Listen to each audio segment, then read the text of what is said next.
लालूच्या काळांमध्ये हे सगळ्या की मी जर संध्याकाळी माझी बाईक घेऊन चालू जात असेल कुठे तर ती मी घरापर्यंत घेऊन पोहोचेल याच्याविषयी शुअरिटी नसायची. लालू किंवा त्यांच्या विचारधारेच्या आणि त्यांच्याशी संबंधित जी काही लोक आहेत, सलिग्न वगैरे लोक आहेत, त्यांचं म्हणणं आहे की लालूंनी जंगलराज केलं नाही, आधीचं जे जंगलराज आहे ते फक्त उलटं फिरवलं. लालूला समाजामध्ये एवढी मान्यता असण्याचं कारण तेच आहे की लालूंनी प्रत्येक गावागावामध्ये, प्रत्येक गल्लीमध्ये, प्रत्येक घरामध्ये नेता तयार केला. कुर्मी जात जी आहे साधारण 2% जात आहे, परंतु नितीश कुमारांचं नेतृत्व आणि ईबीसी समाजाला एकत्र करणं, त्यामुळे पूर्ण समाज त्यांच्या पाठीमागे आहे. लालूंनी जे काही 15 वर्षामध्ये केलेलं आहे त्या गोष्टीची अँटी इन्कम्बन्सी आजही आहे.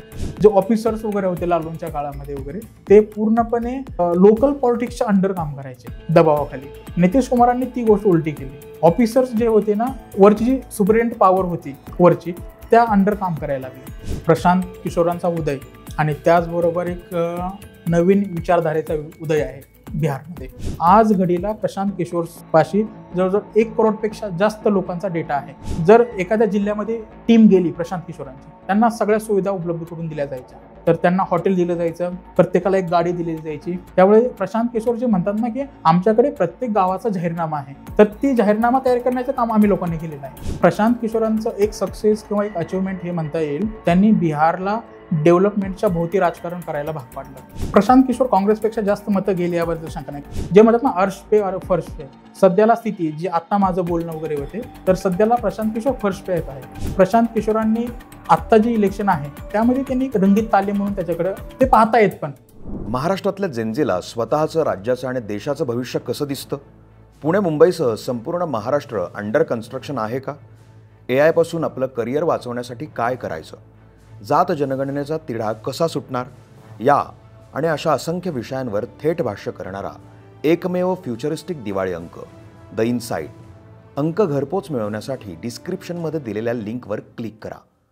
नमस्कार, मी निखिल. द पॉलिटिक्समध्ये आपल्या सगळ्यांचं अगदी मनापासून स्वागत आहे. प्रत्येक राज्याबद्दल, समाजाबद्दल आपल्या प्रत्येकाच्या मनात एक बायस असतो. असाच आपल्या अनेकांच्या मनामध्ये बिहारबद्दल एक बायस आहे. बिहारमधली लोक अशी आहेत, बिहारमधली जात व्यवस्था, बिहारमधली महिलांचं स्थान, अशा अनेक गोष्टींचा एक बायसनेस आपल्यामध्ये आलेला आहे. तो बायस फक्त इन्फॉर्म बायस असावा यासाठीची आजची ही चर्चा आहे. आणि या चर्चेमध्ये सहभागी होण्यासाठी माझ्यासोबत आहे माझा मित्र नामदेव. नामदेव, स्वागत आहे तुझं. नमस्कार. नामदेव सोबत ही चर्चा करण्याचं महत्त्वाचं कारण म्हणजे, एकंदरीतच ही बिहारबद्दल चर्चा करण्याचं महत्त्वाचं कारण म्हणजे बिहार विधानसभा निवडणुका. पण ही चर्चा फक्त विधानसभा निवडणुका किंवा राजकारणाच्या संदर्भात नाहीये, तर बिहारचा एकंदरीत समाज कसा आहे, तिथली लोक कशी आहेत, तिथली शेतीची व्यवस्था कशी आहे, तिथली राजकीय परिस्थिती काय आहे, या सगळ्यांबद्दल, तिथल्या गरिबीबद्दल, या सगळ्या गोष्टींबद्दल आपल्याला बोलायचं आहे. आणि या सगळ्यांबाबत नामदेवशी बोलण्याचं महत्त्वाचं कारण म्हणजे मागची 2 वर्ष नामदेव हा बिहारमध्ये काम करतोय. बिहारमध्ये काम करत होता असं म्हणूया. आता तो तिथे नाही नसला तरी त्याने चांगला बिहारचा अनुभव घेतलेला आहे. तो पिरामल फाउंडेशन तर्फे दिली जाणारी गांधी फेलोशिप जी आहे त्याचा विद्यार्थी राहिलेला आहे. तिथे 2 वर्ष त्याने राजस्थानमध्ये काम केलेलं आहे. तो स्पर्धा परीक्षेचा सुद्धा विद्यार्थी राहिलेला आहे. त्यानंतर पुण्याच्या सावित्रीबाई फुले पुणे विद्यापीठातून त्यानं जर्नलिझमचा सुद्धा मास्टर्सचा कोर्स केलेला आहे राणेमधून. आणि या सगळ्या अनुभवातून त्याला बिहारबद्दल जे काही समजलंय, बिहारबद्दल जे काही कळालंय, तो आज आपल्या समोर मांडणार आहे. आणि यामुळेच ही चर्चा खूप खास होते की या सगळ्या अनुभवाचा, या सगळ्या शिक्षणाचा त्याला जो बिहारमध्ये फायदा झाला, बिहार समजून घ्यायला फायदा झाला, या सगळ्यांबद्दल आपल्याला आज मुळात चर्चा करायची आहे. नामदेव, खरं पुन्हा एकदा स्वागत आहे तुझं. पहिल्यांदा मला खरं सांग की बिहारमध्ये जाण्याचा योग कसा लागला आणि तिकडे कशासाठी गेला होतास नक्की? म्हणजे खरं तर जेव्हा पत्रकारितेचे माझं शिक्षण वगैरे झालं या सगळ्या गोष्टीमध्ये, त्यानंतर मला पिरामल फाउंडेशनची जी गांधी फेलोशिप आहे, जे की पूर्ण भारतभरामध्ये काम करतात या संस्थेद्वारे किंवा या फाउंडेशनद्वारे, त्यामध्ये मी राजस्थानमध्ये साधारण 2 वर्ष मी काम केलं. आणि राजस्थानमध्ये 2 वर्ष काम केलं म्हणजे राजस्थानात मधला जो चंबळवाला इलाका आहे, चंबळवाला जो जे काही चंबळचे डाकू जे फेमस आहेत तेच, ती जी नदी वगैरे आहे, तर त्यामध्ये जो इलाका येतो त्यामध्ये महत्वाचे 2 जे आहेत जिल्हे, मुरेना आणि धौलपूर. याच्यामध्ये आपण पानसिंग तोमर वगैरे यांचे जे नाव ऐकतो, या सगळ्या डाकूंचं म्हणता येत नाही त्यांना, तिथे त्यांना बागे म्हणलं जातं त्यांना. तर यांचं जे नाव आहे त्याच एरियामधले म्हणजे मुरेनाचे पानसिंग तोमर. आणि चंबळ नदी अशी आहे की मध्य प्रदेश, राजस्थान आणि यूपी या 3 राज्यांना ती विभागते ह्याच्यामध्ये. त्यामुळं तिथला जो एरिया आहे तो पहिल्यापासूनच पूर्णपणे मागासलेला राहिलेला होता. तिथल्या मुलींचे शिक्षण किंवा मुळात शिक्षणच तिथल्या मुलांचे असो किंवा मुलींचे असो ते खूप पाठीमागे होते त्याच्यामध्ये. तर तिथे एक प्रोजेक्ट होता याच्यामध्ये की जे मुलींना शाळेसोबत जोडण्यासाठी तिथल्या. तर त्यामुळे मी 2 वर्ष काम केलेलं आहे त्या एरियामध्ये. आणि त्यानंतर जेव्हा माझी फेलोशिप पूर्ण झाली की एक परत महाराष्ट्रात किंवा परत मायभूमीकडे न येता आणखी मी एक संधी शोधत होतो त्याच्यामध्ये. आणि माझ्यासोबत काम करणारी एक फेलो जी होती ती मूळती बिहारची होती आणि ती मागच्या एक 10-15 वर्षापासून दिल्लीमध्ये राहत होती. तिच्याकडून खूप सारं काही बिहारबद्दल ऐकायला भेटलं आणि खूप सारे पॉलिटिक्स, कास्टिझम या सगळ्या गोष्टीविषयी. तर त्यानंतर एक क्युरिओसिटी, कुतूहल जागृत झालं माझं की तिथंही आपल्याला एक काम करायला पाहिजे. आणि एक प्रशांत किशोरांनी जी काही एक चळवळ पहिल्यांदा सुरू केली ना, आता राजकीय पक्ष वगैरे ज्या सगळ्या गोष्टी आहेत, मग त्यांची एक फेलोशिप होती. मग त्यांच्यासोबत मी जोडलो गेलो आणि ते एक साधारण जुलै 2023 मध्ये मी तिथं गेलो होतो काम करण्यासाठी. आणि तेव्हापासून मी त्यांच्याजवळ एक साधारण 1-1.5 वर्षापेक्षा जास्त काळ मी तिथं काम केलं. तू आता सांगितलंस की तू बिहारमध्ये तुला जाण्याची संधी कशी मिळाली. जनसुराज, प्रशांत किशोर यांचा जो पक्ष आहे तिथे त्यांच्याबद्दलही आपल्याला सगळ्या आपल्या चर्चेमध्ये बोलायचंच आहे. पण बिहारमध्ये जेव्हा तिकडे गेलास, पहिली तुझी जी तिथे जाण्याची किंवा तिथे गेल्यानंतर पहिली जी तुला एखादी काय चुणूक जाणवली असेल की आपण बिहारमध्ये आलोय, हे कसं कळालं किंवा तिथे गेल्यानंतर पहिला कुठे गेला होतास तिकडे? मी म्हणजे पहिल्यांदा दिल्लीवरून ट्रेन पकडून मी पटनाला गेलो होतो. आणि पटण्यामध्ये ॲक्च्युली उतरल्यानंतर मला तेच लगेच जाणवलं सगळ्या गोष्टी की उतरणारी लोक कमी होते पण चढणारी लोक तिथे जास्त होती ह्याच्यामध्ये.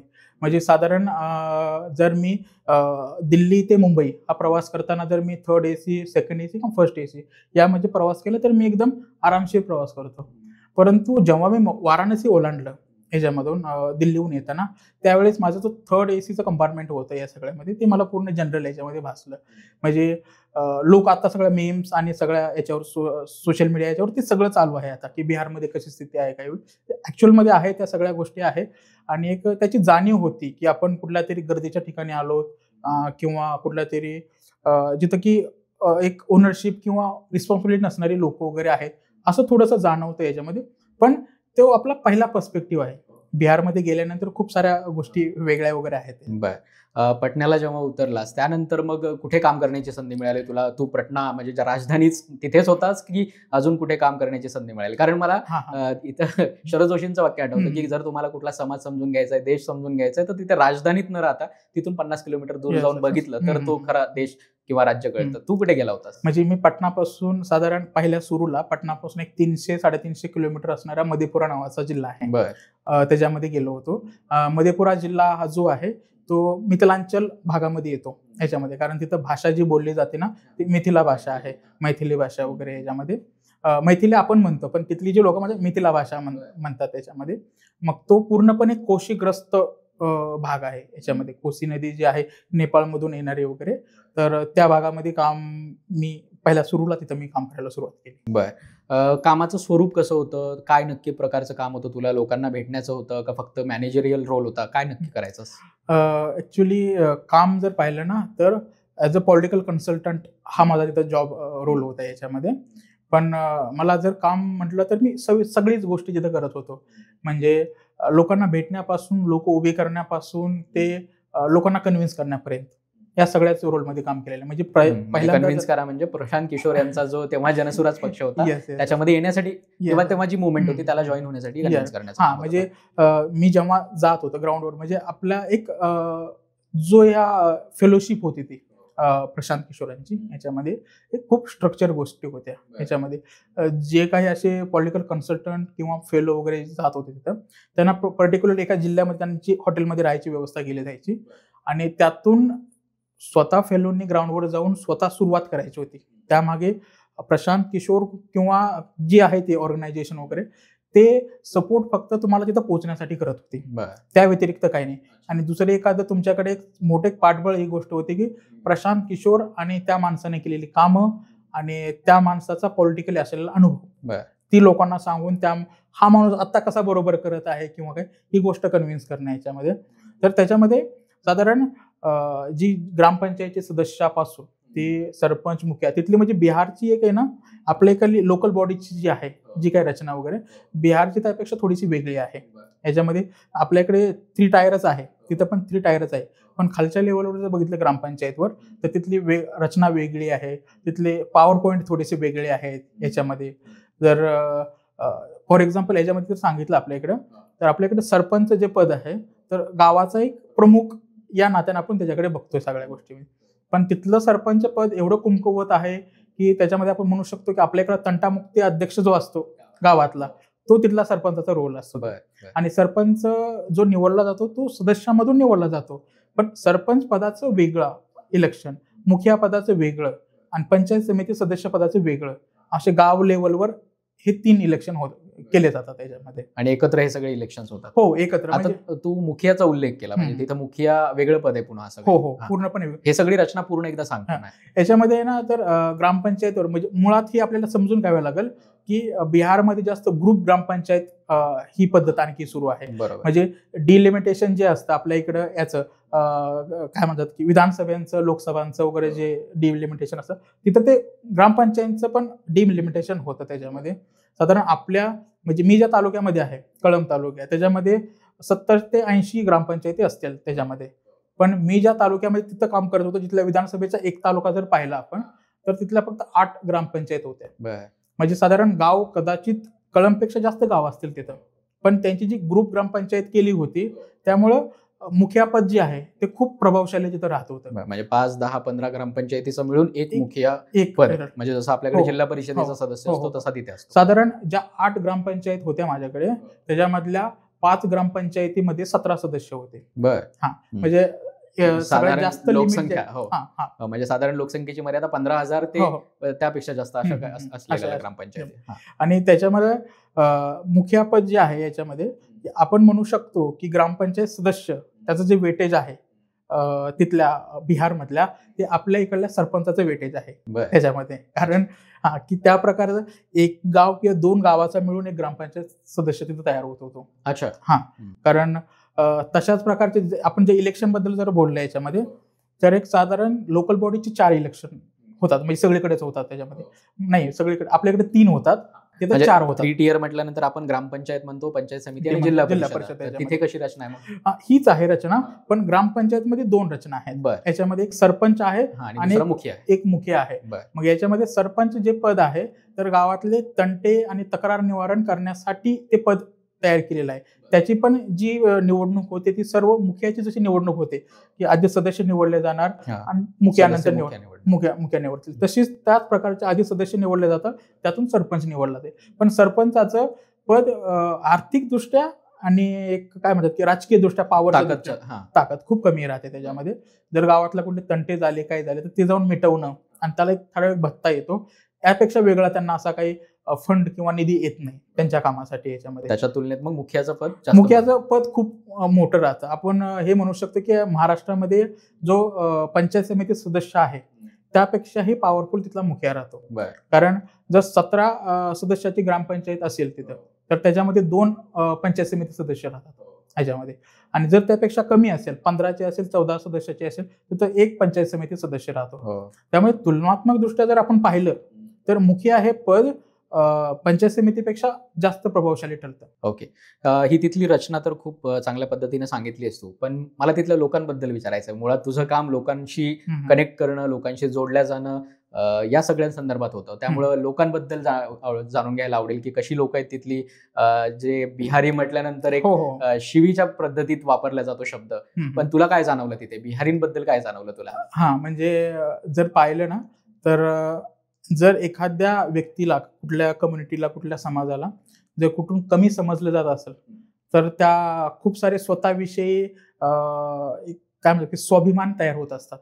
लोकांना स्वाभिमान किंवा अस्मिता तयार होत असतात. तर त्या अस्मिता बिहारमध्ये खूप तयार झालेली आहे. जर आता आपण सोशल मीडियावर कुठल्या याच्यावर बघतो, एखादा बिहारचा काही व्हिडिओ असेल, ट्रेनचा असेल किंवा कुठल्या वेगवेगळ्या ठिकाणचे, तर त्या खाली लिहिलं असतं की 1 बिहारी 100 बिमारी. ह्याच्यामध्ये अशा प्रकारचं त्यांना ट्रोल केलं जातं. पण बिहारमध्ये जर पाहायला गेलं तिथं तर त्यांची जी अस्मिता आहे ते तयार झालेली आहे. तर त्यांचं अनाहूतपणे ते निघतं 1 बिहारी 100 पे भारी. तर या प्रकारचं ते वॉर सुरू आहे तिथं याच्यामध्ये बिहारमध्ये. पण लोकांमध्ये जर गेलं या सगळ्या गोष्टी, एक तर गोष्ट अशी राहते ना की बिहारच्या सिव्हिक सेन्स विषयी आपण खूप चर्चा केली जातात, म्हणजे एक चवीने चघळले जातात सिव्हिक सेन्स विषयी त्यांच्या चर्चा सोशल मीडियावर. पण कुठल्याही समाज, जो समाज ज्यांचे आम्ही एक याच्याविषयी म्हणजे मराठवाड्यात आता काम करताना वगैरे खूप असे म्हणतो की ज्यांचे खाण्याचे आणि हागण्याचे प्रश्न जर सुटले नाही त्यांचे, तर त्यांच्याकडून जास्त काही अपेक्षा आम्ही ठेवत नाही याच्यामध्ये. तशाच आहेत त्यांच्या खूप साऱ्या अशा आहेत मूलभूत गरजा, बेसिक गरजा पूर्ण झालेल्या नाही. तर त्यांचे सिव्हिक सेन्स विषयी काय आपण बोलणार, जर सिव्हिक सेन्स म्हणेल तर मराठवाड्यामधलं जे काही मायग्रेशन होतं, स्थलांतरण होतं, आता सध्याला आपण जर मराठवाड्यामध्ये पाहत असेल तर मी ज्या भागामध्ये काम करतोय, बीड आणि उस्मानाबाद आणि लातूर या भागामध्ये, तर जर माझा घरापासून माझ्या संस्थेच्या ऑफिसपर्यंत जाण्याचं जे काही 22 ते 23 किलोमीटर अंतर आहे याच्यामध्ये, तर मी संध्याकाळी येताना जवळजवळ मला एक 70 ते 80 ट्रक असतील किंवा ट्रॅक्टर असतील ते मला वाटेत भेटतात की जे की मायग्रेशन करतायत. आणि हे ऊसतोड कामगारांचे, आणि हे मागच्या एक 20 ते 25 दिवसापासून सुरू आहे. म्हणजे या प्रकारचं मायग्रेशन तिथेही होतं. या मायग्रेशन तिथलं पण आहे, याच्यामध्ये गरिबी इथंही आहे. इथल्या लोकांचं सिव्हिक सेन्स का आपण सगळत नाहीये की त्यांच्यापाशी ट्रॅक्टर आहे, म्हणजे त्यांच्या मालकापाशी, जो की ट्रॅक्टर घेऊन त्यांचं स्थलांतर तो घेऊन जातोय. फक्त बिहारमध्ये कसं की लोकांना जे आहे त्यांचं स्थलांतर सिस्टमॅटिक नाहीये, म्हणजे स्वतःहून होतं त्यांचं स्थलांतर सगळ्या गोष्टीचं. मग त्यामुळे ती लोक रेल्वेमध्ये किंवा इतर याच्यामध्ये शेळ्या, ड्रम असे लोक घेऊन जाणार. मग ती कशी घेऊन जाणार, त्यांच्याकडे दुसरा काही मार्गच नाहीये त्या लोकांकडे. आणि तशी पाहिले लोक तर जनरली लोकांची माणुसकी या सगळ्या गोष्टीमध्ये लोक चांगले, सगळीकडलीच लोक चांगले असतात, याच्याबद्दल काही नाही. पण ते लोकांचे शेड्स असतात, ते आपल्या पर्यावरणावर पण ठरत असतात.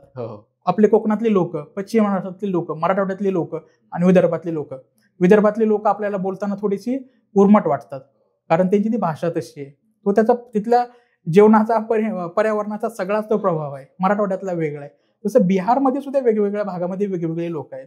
मिथिलांचलवाला जो एरिया आहे, म्हणजे तिथं साधारण मिथिलांचल, इकडे भोजपूर म्हणजे जो भोजपुरी वाला एरिया आहे, जो पटना आणि युपीला चिटकून आहे तो एरिया.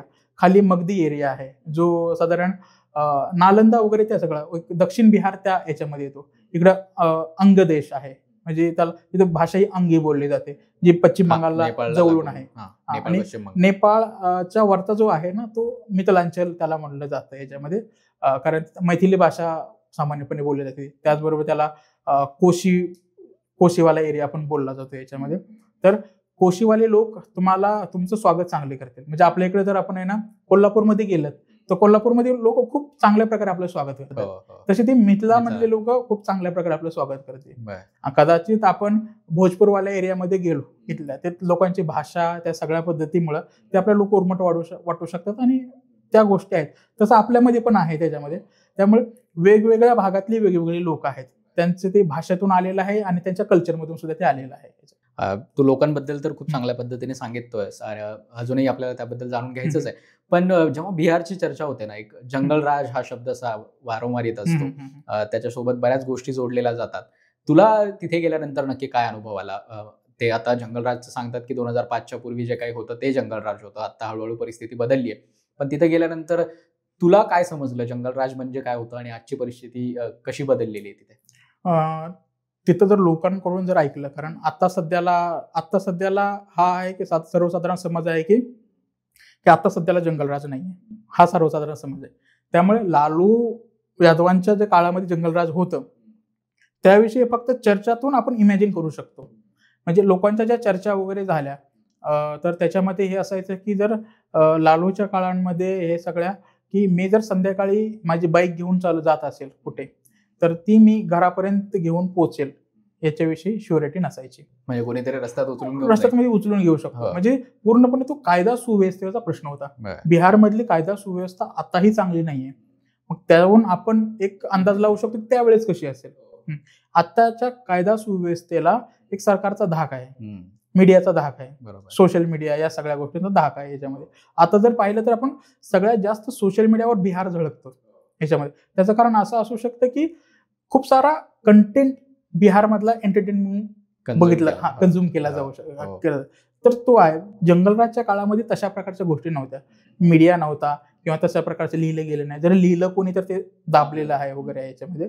पण जंगलराज मुळामध्ये कन्सेप्ट जर पाहिली याच्यामध्ये, तर एक 2 मतप्रवाह आहेत बिहारमध्ये याच्यामध्ये, की काही लोकांचं म्हणणं आहे की लालूचा जो होता, लालू यादवांचा, तो जंगलराज होता. त्यांची जी रेजिम सुरू झाली 90 पासून 90च्या दशकामध्ये सुरू झाली आणि 2005 पर्यंत त्यांची राहिली, की तो खरा जंगलराजचा काळ. पण लालू किंवा त्याच्या म्हणजे त्यांच्या विचारधारेच्या आणि त्यांच्याशी संबंधित जी काही लोक आहेत, संलग्न वगैरे लोक आहेत त्यांच्याशी, त्यांचं म्हणणं आहे की लालूंनी जंगलराज केलं नाही. आधीचं जे जंगलराज आहे ते फक्त उलटं फिरवलं ह्याच्यामध्ये. म्हणजे साधारण बिहार असं राज्य होतं की त्याच्यामध्ये जमीनदारी खूप मोठी होती.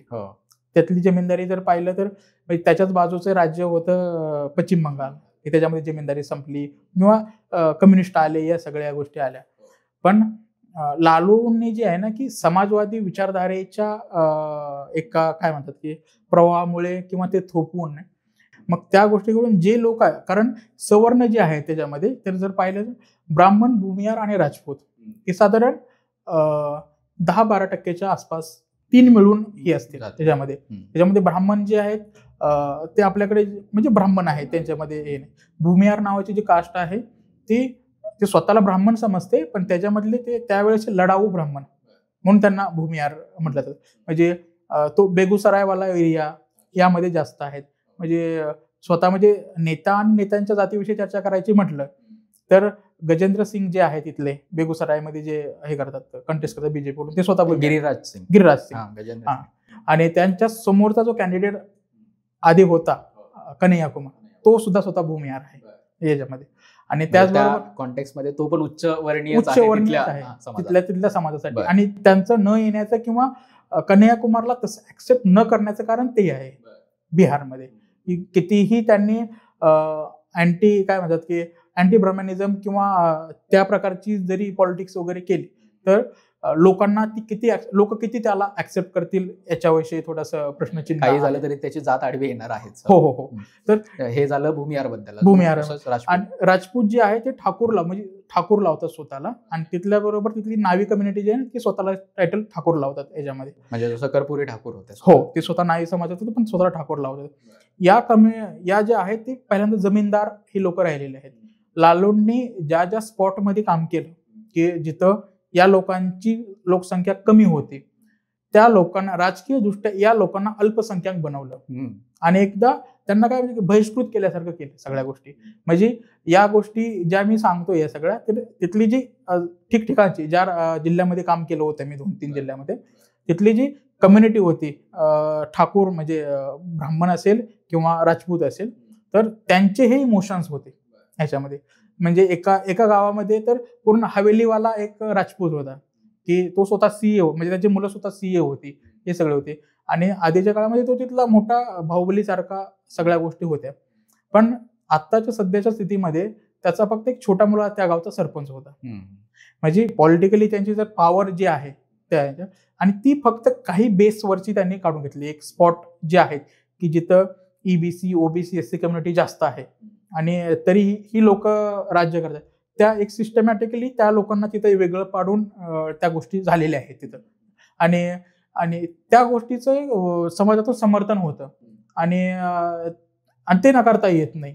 कारण ज्या समाजानं, खालच्या म्हणण्यापेक्षा ज्या दलित वंचित समाजानं ज्या गोष्टी त्यांच्या समोर भोगलेल्या आहेत, जर त्यांचं प्रतिनिधित्व वाढतंय आणि सगळ्या गोष्टी वाढत आहेत, तर त्या समाजामुळे लालूंना समाजामध्ये एवढी मान्यता असण्याचं कारण तेच आहे की लालूंनी प्रत्येक गावागावामध्ये, प्रत्येक गल्लीमध्ये, प्रत्येक घरामध्ये नेता तयार केला ह्याच्यामध्ये. म्हणजे हे सगळं जे मंडलायझेशन सुरू झालं 90च्या दशकामध्ये, जे व्हीपी सिंगांनी स्वतः मंडल आयोग लागू केला, त्यानंतर जे काही उद्रेक झाला या सगळ्या समाजात, त्यानंतर मग त्यांना स्वतःच्या ताकदीचा अंदाज आला, त्यांना त्यांच्या संख्येचा अंदाज आला. कारण राजकारण म्हटलं की शेवटी संख्या आली, आणि मग यांची संख्या जास्त असल्यामुळं शेवटी लालूंनी ते त्यांना सोपं केलं हे ताकद निर्माण करण्यासाठी. मग हे तिथली आत्ताची जी रचना बघायला गेलं, तू आता ईबीसींचा उल्लेख केला, ओबीसींचा उल्लेख केलास, दलित महादलितांचा उल्लेख केलास, या सगळ्यांबद्दल थोडंफार सांग की ती रचना कशी आहे तिथे. त्या एक आता या समाजातला सुद्धा कोणाला पाठिंबा आहे, कोणाच्या बाजूने आहेत हे सगळे लोक, याबद्दल पण थोडंसं बोल. म्हणजे जसं सांगितलं जातं की MY म्हणजे मुस्लिम आणि यादव हे लालूंचे समर्थक समजले जातात, तसंच नितीशांचे कोण समर्थक आहेत किंवा भाजपला कोण समर्थन देतं, JDU ला कोण समर्थन देतं, नितीश कुमार यांच्या जातीबद्दल बोललं जातं, कुशवा, कुर्मी आणि कुशवा. तर या सगळ्यांबद्दल थोडं सांग, काय नक्की तिथली साधारण जर कम्युनिटी वाईज आपण गेलो ह्याच्यामध्ये तर 36 ते 40च्या दरम्यान EBC कम्युनिटी आहे तिथं, जो की सगळ्यात मोठा वर्ग आहे तिथला. EBC कम्युनिटी जो आहे ऍक्च्युअली मध्ये जर पाहिला ना तर तो ओबीसीचाच एक भाग येतो. एक्स्ट्रीमली बॅकवर्ड क्लास आहे तो. बॅकवर्ड क्लासेस मध्ये येतो, पण एक्स्ट्रीमली त्यामध्ये फक्त त्याची नॉमिनक्लेचर वेगळं आहे त्याच्यामध्ये. आणि साधारण ओबीसी कम्युनिटी जर पाहिली तर 27-28% आहेत त्याच्यामध्ये, आणि त्याच्यातलं बहुसंख्येने त्यामधले निम्मे तर यादव आहेत, 14-15% यादवच आहेत त्याच्यामध्ये. आणि त्यानंतर SC कम्युनिटी विषयी जर आपण बघितलं तर आधी एक कन्सेप्ट होती दलित आणि महादलित ह्याच्यामध्ये. तर पासवान जी आहे कम्युनिटी, तर पासवान कम्युनिटीला थोडंसं वेगळं पाडण्यासाठी किंवा यासाठी ती थोडीशी तशा प्रकारची रचना केली होती, दलित महादलित. म्हणजे नितीश कुमारांनी स्वतः पासवान जी कम्युनिटी आहे तिथली ती खूप स्ट्रॉंग आहे. आणि म्हणजे आता जे LGP पक्ष आहे, रामविलास पासवान यांचा किंवा चिराग पासवान पक्षाचे प्रमुख आहेत, तो समाज म्हणजे पासवान समाज, आणि त्या समाजाचं नेतृत्व करणारा पक्ष म्हणजे तो LGP पक्ष. साधारण त्याची लोकसंख्या जर पाहिली या समाजाची तर एक 6% असेल, 5 ते 6% असेल या समाजाची. परंतु हा समाज खूप एकत्रित आहे.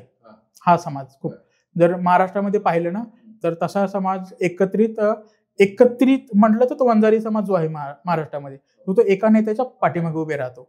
आणि एक समाज सुधारणेच्या आणि डेव्हलपमेंट प्रोग्रेसच्या जर हिशोबानं पाहिलं आपण ते, तर आपल्या इकडे नवबद्ध जी कम्युनिटी आहे किंवा त्या जातीची संबंधित जी लोक आहेत की ज्यांनी आणखी धर्म बदलला नाही पण ते फॉलो करतात आंबेडकर या सगळ्या गोष्टींना, त्याच्याशी आपण पासवान समाजाचं कम्पॅरिझन करू शकतो. की त्या प्रकारे तो जो समाज महाराष्ट्रामध्ये चांगल्या प्रकारे शैक्षणिक आणि दुसऱ्या कुठल्याही क्षेत्रामध्ये जसा वाढलेला आहे, चांगल्या गोष्टी केलेल्या आहेत, आणि एक याचं नेतृत्व करतोय तो दलित समाजाचं एक नेतृत्व करतोय तो समाज महाराष्ट्रामध्ये. तशाच प्रकारे पासवान समाज तो बिहारमध्ये त्या प्रकारची एक भूमिका बजावत होता. आणि ही गोष्ट नितीश जे आहेत त्यांना थोडीशी धोकादायक वाटत होती या गोष्टीमध्ये. त्यामुळे त्यांनी दलित आणि महादलित ही वर्गवारी केली. त्यामध्ये पासवान समाजासोबत 2-3 अशा जाती काढल्या आणि त्याला दलित समाज केलं, आणि महादलित म्हणून जो बाकीचा समाज आहे त्यांना महादलित या कॅटेगरीमध्ये टाकलं. याच्यामध्ये चर्चा आपल्याकडे उपवर्गीकरणाची आता सुरू आहे, तशाच पद्धतीचं काहीतरी राजकारण तिथे बिहारमध्ये ऑलरेडी झालं. आणि ती नितीश कुमारांची ती स्ट्रॅटेजी जी आहे सक्सेसफुल ठरली. आता बी जो आहे ना पासवान समाज, तो दलित समाजामध्ये एकाकी समाज आहे. म्हणजे ज्या प्रकारे दलितांचं नेतृत्व करणारा समाज म्हणून त्याच्याकडे पाहिलं जात होतं रामविलास पासवानांच्या काळामध्ये याच्यामध्ये, पण आता तो समाज आता तसं राहिलेलं नाहीये. तर जे वेगवेगळे नेते आणि सगळे उभे केले नितीश कुमारांनी दलितांमध्ये सगळे, त्यामुळे त्या समाजाची एक वर्गवारी वाढली आणि त्या समाजाचं म्हणजे दलित समाजाचं एक एकत्रित जी ताकद असते, पॉलिटिकल ताकद, ती विभागली गेली. ऑफकोर्स त्याचा फायदा नितीश कुमारांना झाला ह्याच्या. आणि मग आता नितीश कुमारांच्याच फक्त आपल्या कास्टबद्दल बोलायचं राहिलं, कुशवा कुर्मी ज्यांचं तो समर्थन गट आहे त्याबद्दल थोडं. त्यांची जी आहे जात, कुर्मी जात आहे नितीश कुमारांची, आणि कुशवा जी जात आहे याच्यामध्ये सम्राट चौधरी वगैरे, मौर्य वगैरे याच्यामध्ये आता जे उपमुख्यमंत्री वगैरे आहे ते, तर त्यांची ती जात आहे. जर कुशवा ही जात पाहिली, कुर्मी ही जात खूप साऱ्या ठिकाणी आहे. खूप मध्य प्रदेशमध्ये आहे, UP मध्ये आहे, इव्हन राजस्थानमध्ये आहे. तशाच प्रकारे ती कुशवा जात सुद्धा, म्हणजे मी जेव्हा राजस्थानमध्ये काम करत होतो धोलपूरवाल्या इलाक्यामध्ये, तर तिथे ही कुशवा जात होती ह्याच्या. पण हे जी जात आहे कुशवा कुर्मी जात जी आहे साधारण 2% वाली जात आहे.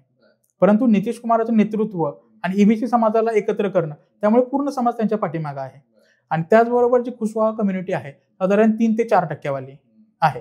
याच्यामध्ये जर जातीची वर्गवारी केली तर ही 3ऱ्या क्रमांकाची जात जाते कुशवा. म्हणजे पहिल्या क्रमांकाची जात यादव जाते, 2ऱ्या क्रमांकाची जात जी आहे पासवान जाते, 3ऱ्या क्रमांकाची जात कुशवा जाते. आणि कुशवा जी जात आहे ते OBC मध्ये येते ह्याच्यामध्ये. आणि तो जो OBC मध्ये जरी तो गट असला, OBC मध्ये पण बहुसंख्येने यादव असल्यामुळे बाकीच्या OBCंनी यादवांना म्हणजे लालू प्रसाद यादवांना तेवढा सपोर्ट केला नाही.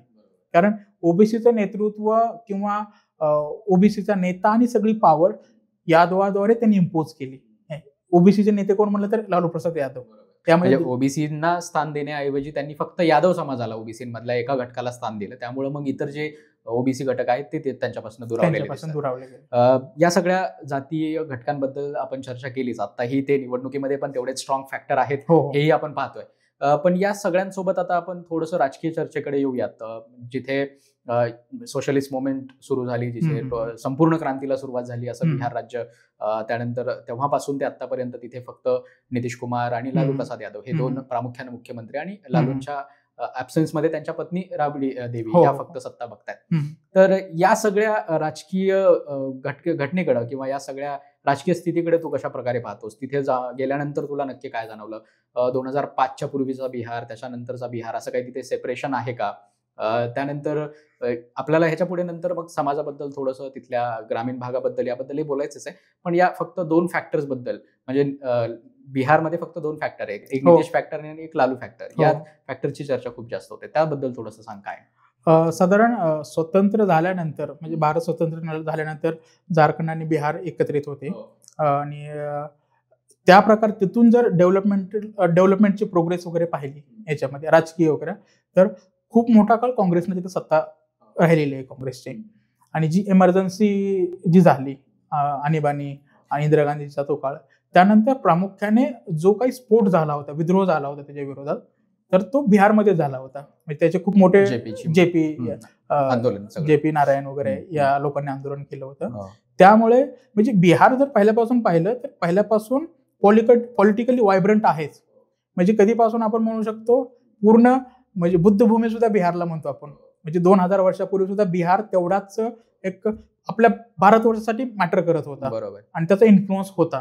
कारण गांधीजींनी त्यांच्या स्वतःची म्हणजे जी सुरुवात केली ती चंपारण्यमधून केली, बेतिया वगैरे या इलाक्यापासून. तर त्या प्रकारचे बिहारला तशा प्रकारचा इतिहास आहे की तो सतत सत्तेमध्ये एक व्हायब्रंट आपला रोल निभावत राहतो त्याच्यामध्ये.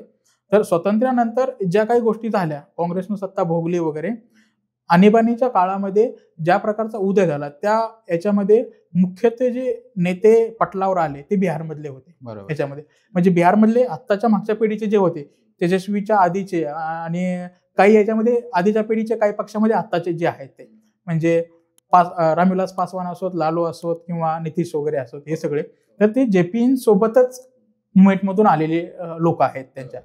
आणि जेव्हा या लोकांनी आले हे, तर यांचं अक्षरशः म्हणजे काँग्रेसच्या विरोधी ही लोक होते. म्हणजे काँग्रेसची जी काही आणीबाणी आणि ज्या प्रकारचं प्रस्त होतं त्या विरोधात आलेली ही लोक याच्यामध्ये. आणि या लोकांनी एक गोष्ट जी राखली ना, की ते लोक सतत धर्मनिरपेक्षता, म्हणजे जी काही समाजवाद, जी विचारसरणी, ज्या विचारसरणी स्वतःला म्हणतात की मी समाजवादी वगैरे आहे, तर त्यामध्ये धर्मनिरपेक्षता हा एक कॉमन गोष्ट ठेवला. याच्यामध्ये समाजवादी घटकांचा किंवा समाजवादी विचारधारेचा किती जमिनीवर अंमलबजावणी केली त्यावर एक प्रश्नचिन्ह आहे. आणि लालू एक त्यांची पहिल्यांदा जी इमेज होती ती गरिबांचे नेते लालू, आणि खरंच त्या प्रकारचा कुठल्याही माणसानं त्यावेळेला त्या दृष्टिकोनातून त्यांना पाहिलं तर लालू कुणालाही भावणार अशी गोष्ट होती. म्हणजे जे उच्चवर्णीय होते त्यांना सोडून बाकीचा जो सगळा समाज होता ना, तो लालूंच्या पाठीमागे होता.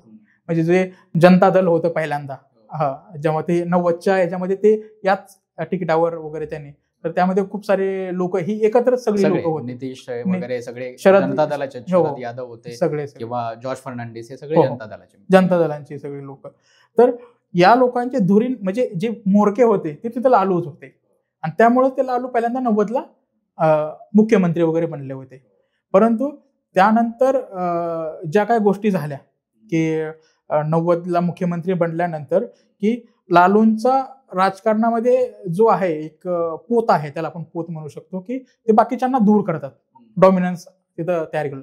त्यामुळं 96-97ला तो पक्ष फुटला. आणि त्या सगळ्या गोष्टी जेव्हा पक्ष फुटला त्यावेळेस लालू जे होते ते यादवांचे नेते म्हणून आपोआप त्यांची इमेज तयार झाली.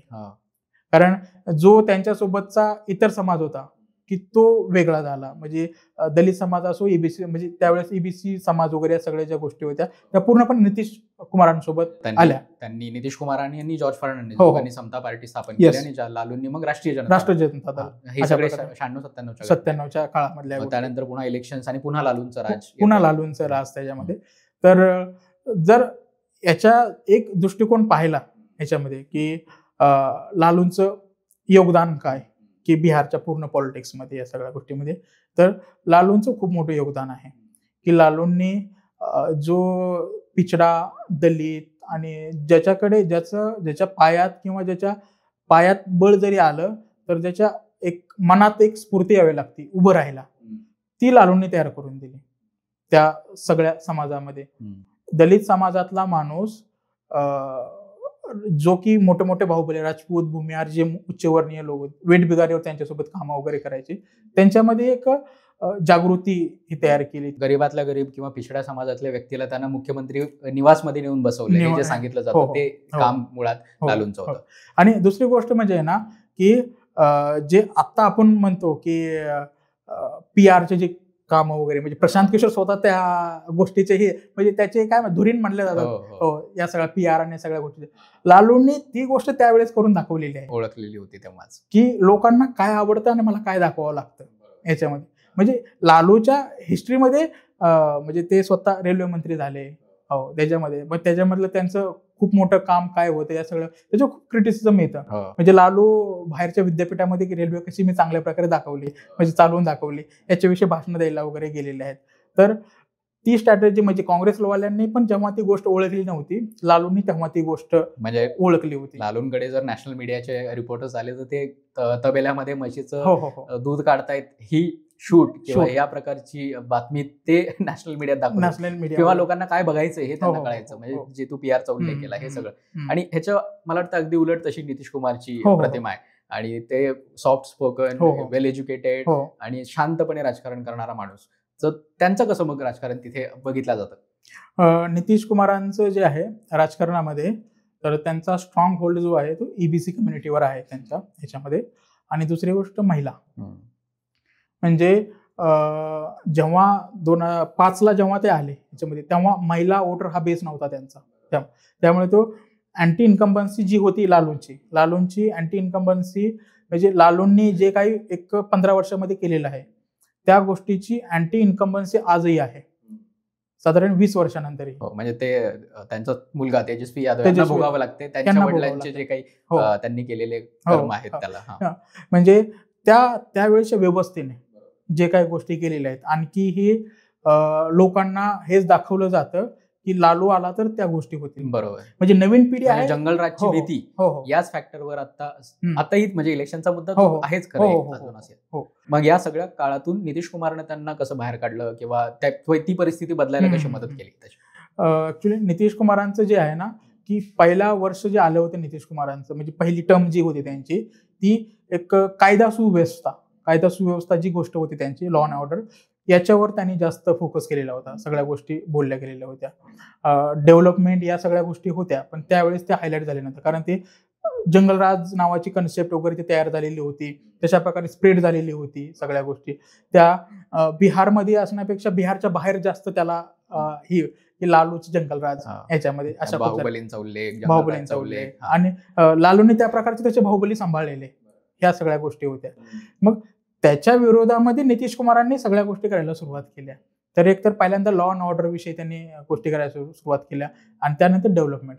पहिला 5 वर्षाचा जो काळ होता नितीश कुमारांचा, त्यांनी खूप सारे कामं केलेले आहेत की सुशासन बाबू जी ओळख त्यांच्या तयार झाली हे तोच पिरियड त्यांचा. त्यामुळे लालूंच्या काळामध्ये असं झाली होती गोष्ट की जे उच्चवर्णीय होते त्याच्यामध्ये, की त्यामध्ये एक 3 प्रकार आपण 3 कास्ट किंवा कम्युनिटीचे आपण शेड बघतो याच्यामध्ये. एक तर उच्चवर्णीय, त्यानंतर ओबीसी आणि दलित. याच्यामध्ये लालूंच्या काळामध्ये लालूंनी दलितांचं आणि सगळ्यांचं एका ढाच्यामध्ये सगळ्यांना घेतलं, ओबीसी आणि दलित याच्यामध्ये, आणि त्यांनी स्वतःच्या सगळ्या गोष्टी म्हणजे राजकीय वगैरे सगळ्या गोष्टी तिथे स्टेबल केल्या. परंतु जेव्हा त्याला काही काळ लोटला, म्हणजे पहिल्या 5 वर्षानंतर त्यांच्या टर्मच्या, त्यानंतर तिथं जो डॉमिनन्स होता तो यादवांचा वाढायला लागला यामध्ये.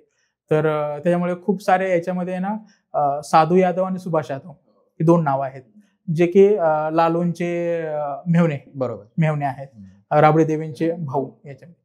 तर या दोघांचं खूप चर्चा केली, वाईट अर्थानं त्यांचं नाव बिहारमध्ये घेतलं जातं. कारण लालूंनी काही गोष्टी नसल्या केल्या, पण यांनी ज्या गोष्टी केल्या त्यामुळे लालूंचं नाव खूप सारं बदनाम झालं. म्हणजे आपण म्हणतो मिसा भारती ज्या आहेत, तर मिसा भारतींचं जेव्हा लग्न होतं, तर मिसा भारतीच्या लग्नासाठी जी मंडळी आलेली होती, वराती वगैरे या सगळ्या लोकांना, तर या लोकांना काय म्हणतात आपल्या विमानतळापासून किंवा रेल्वे स्टेशन पासून लग्न मंडपापर्यंत नेण्यासाठी मर्सिडीज मोठ्या ब्रँडच्या गाड्या होत्या.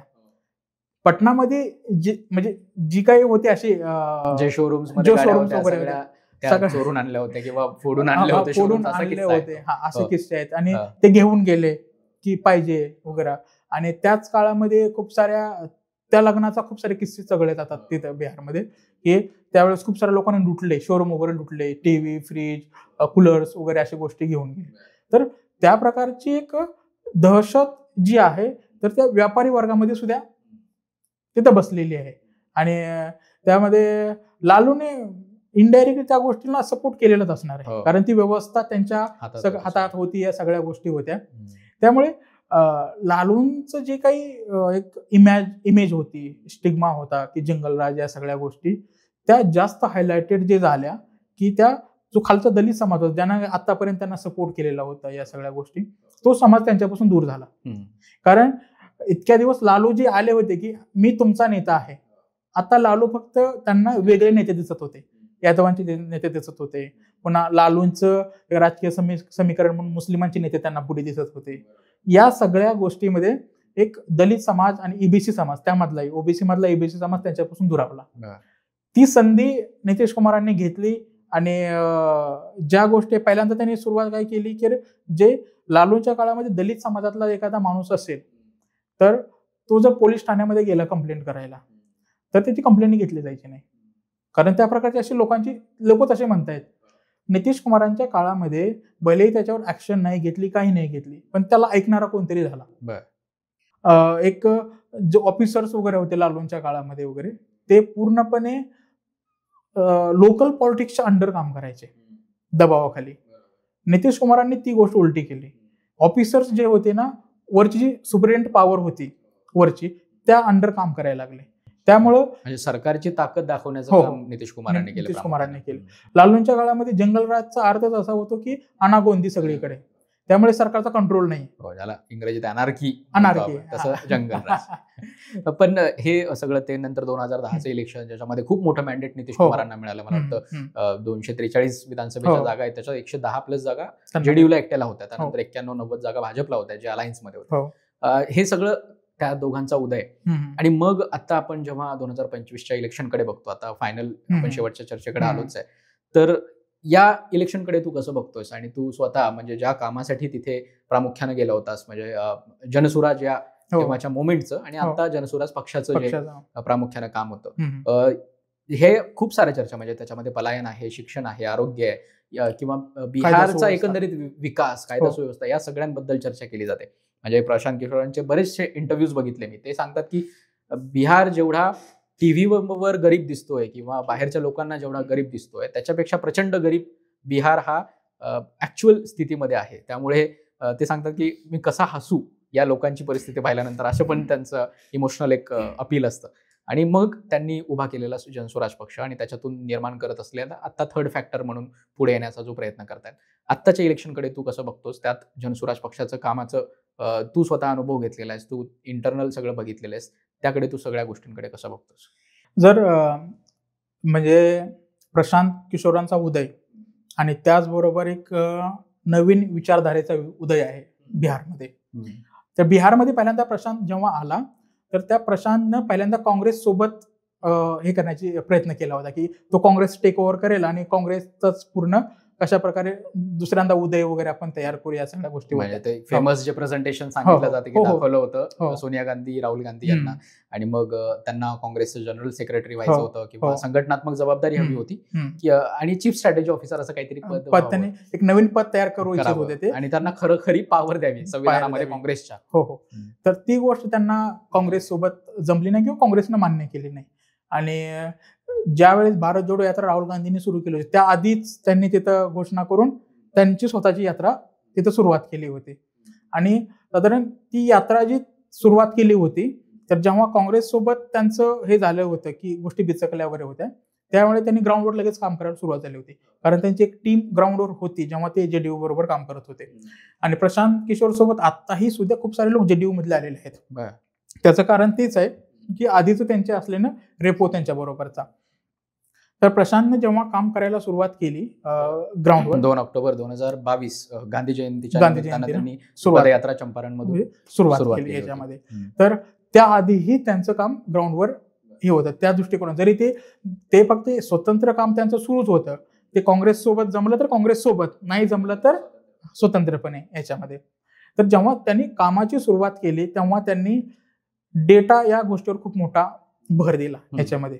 म्हणजे पूर्ण जनसुराज नावाची जी टीम आहे, जे की जनसुराज फेलोशिप सुरू केली त्यांनी. त्या फेलोशिपमध्ये पूर्णपणे जे बाहेरचे वगैरे जे लोक आलेले आहेत, विद्यार्थी किंवा खूप सारे लोक, त्यांना फक्त त्यांनी डेटा आणि ग्राउंडवर काय स्थिती आहे ती चांगल्या प्रकारे रिफ्लेक्ट रिपोर्टमध्ये व्हावी या गोष्टीसाठी सगळ्यांना ठेवलं होतं, जे की त्यांनी मॅन्युअली तयार केलेलं आहे त्यांच्या लोकांनी. तर याचं जर पाहिलं तर जर एखाद्या जिल्ह्यामध्ये टीम गेली प्रशांत किशोरांची, त्यांना सगळ्या सुविधा उपलब्ध करून दिल्या जायच्या. तर त्यांना हॉटेल दिलं जायचं, प्रत्येकाला एक गाडी दिली जायची 4 व्हीलर. तर त्याच्यामध्ये स्कॉर्पिओ, कारण बिहारमध्ये स्कॉर्पिओ गाडीला खूप वजन आहे पॉलिटिकली दृष्ट्या, आणि त्याबरोबर त्यांना जो काही सपोर्ट पाहिजे तो सगळा सपोर्ट त्यांना प्रोव्हाइड केला जायचा.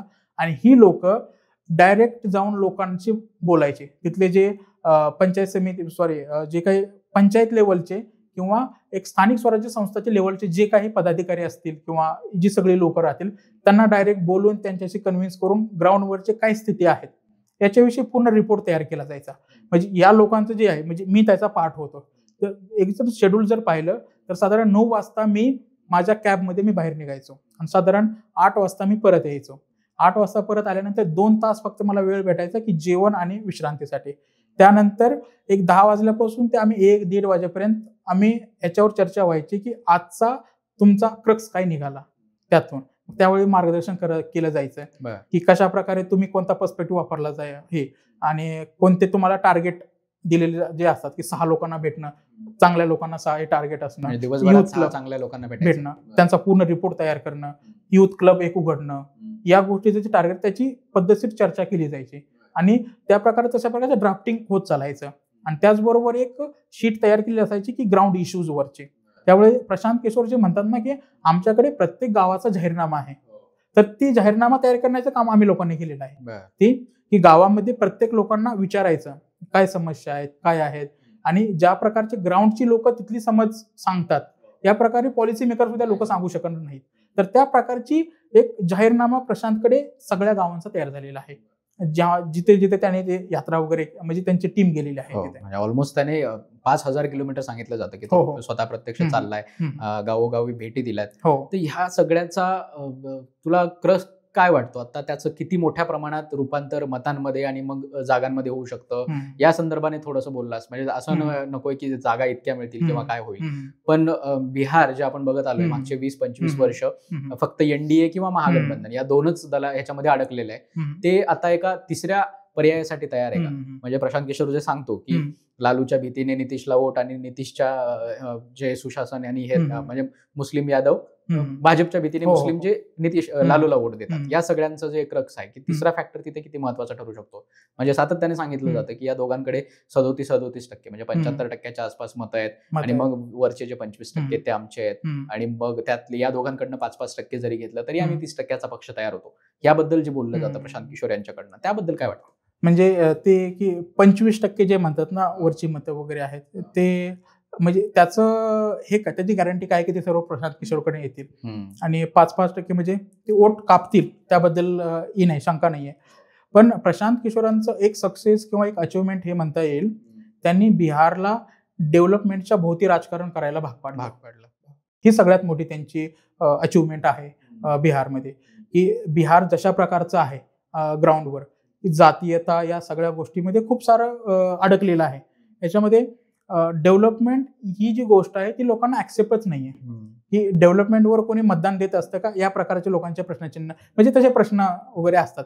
याच्यामध्ये खूप सारे मेम्स वगैरे येतात आपल्या इकडे, की आपका विकास हुआ है क्या, तर ते म्हणजे एक पत्रकार विचारतो, तर ते महिला विकास के नाम पे वोट दोगे क्या, आणि मग ती आजी म्हणते की विकास कोण जात काय, विकास कोण जात काय आहे. त्या प्रकारचं रियालिटी आहे याच्यामध्ये.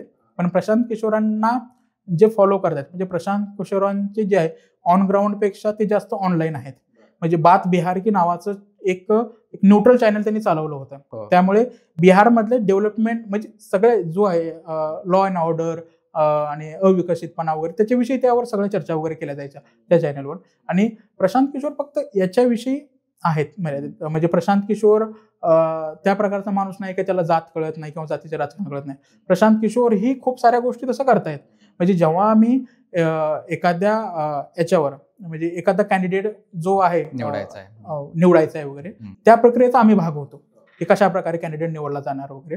तर त्याच्यामध्ये सरळ याच्यामध्ये की आम्ही जो ग्राउंडवर काम करतो, एक विधानसभा माझ्याकडे आहे, तर त्या विधानसभेमधला जे 5 लोक जे मला कॅपेबल वाटतायत तर ते मी देणार. त्याच्यामध्ये मला क्रायटेरिया दिले जाणार की कशी लोकसंख्या आहे, कशा प्रकारचे कोणत्या जातीचे लोक मला पाहिजेत, ती मला निर्देश दिले जाणार. मी त्या प्रकारची लोक घेऊन मी जाणार याच्यामध्ये. माझ्या पहिल्या पातळीवर जे प्रशांतच्या खालचे लोक आहेत, तर या लोकांच्या वतीनं मी बोलणार की ही लोक कशी कॅपेबल आहेत ही इलेक्शन लढण्यासाठी.